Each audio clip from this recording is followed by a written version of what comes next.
What's up guys, myself Aditya here. The new iPad Air is finally out.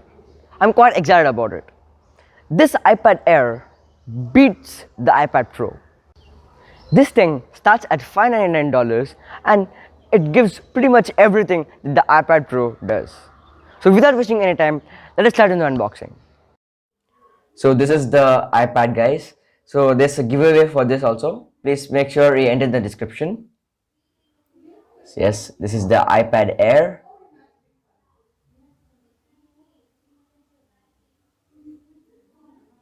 Oops. So anyway, this is the iPad Air. It's very slim.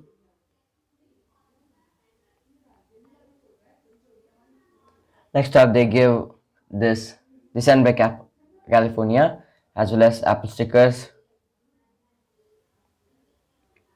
and obviously instruction manuals which nobody reads, and another instruction manual. So that's all it. And next is a Type-C to Type-C USB charger. With this, they give you an adapter also. So that's basically it about the unboxing. The new design of the iPad Air matches the iPad Pro in basically every way. The boxy all aluminum shape feels rock solid. It's got these grippable flat sides, the buttons are in the same place, and it's nice that it has smart connector at the back so you can drop it in the smart folio or even a magic keyboard. Just like an iPad Pro, the iPad Air has a new Apple Pencil support and it snaps into the side of the iPad to charge and pair the same way as the Pro, so it's pretty sweet. And then the iPad Air has even new 5nm A14 Bionic chip instead of A12Z. Currently in the Pro, you can actually expect very similar or sometimes even better benchmark numbers on the paper. But the point is, despite its slightly lower 4 gigs of RAM, it's going to perform great. I have no performance issues and I don't expect a typical user will run into any performance limits for a long time. Performance is fine, as expected through the iPadOS 14. There's plenty of iPad optimized apps and games, which is great, and it's kind of the status quo now. Everything the iPad Pro does, the iPad Air does. Basically everything. Except one thing, that is the refresh rate. The iPad Pro is at 120 refresh rate ProMotion, while the iPad Air is at 60 Hz refresh rate. It's the one caveat. I actually experienced this quite a lot of time.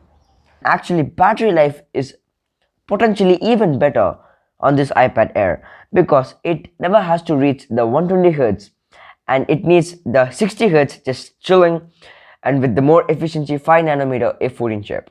Also, it happens to come with a slightly faster 20-watt charger in the box instead of the old 18 that comes with the iPad Pro. Inside this, you won't find Face ID. There's just a regular 7-megapixel front-facing camera up there instead of Face ID. And Touch ID is back and it's built into the power button. The fingerprint reader is just at the same level as Face ID. Either way, not a problem, and it's pretty easy and quick to get used to. For me, both index fingers work great, so no matter which orientation the iPad is in the finger I press, the power button unlocks for me. That's great, and Apple's and fingerprint readers well for right now.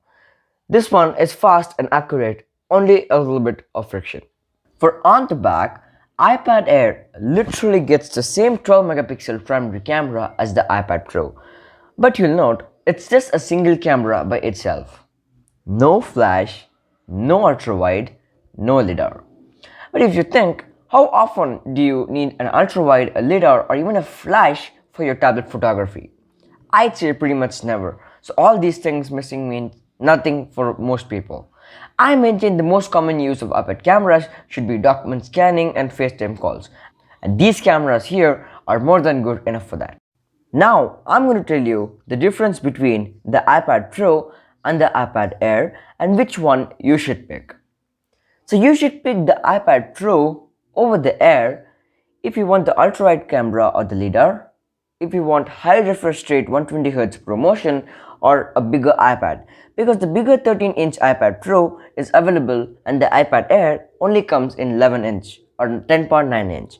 But that's it. for everyone else, you should get the iPad Air, and it's all the tablet you need for way less money. So this new iPad Air takes a lot of great stuff from the Pro, brings it down into the price, and that's why you should call it the iPad Pro Killer. So that's all about the iPad Air. Make sure you subscribe to the channel here, watch these two amazing videos, and I'll catch you in the next one.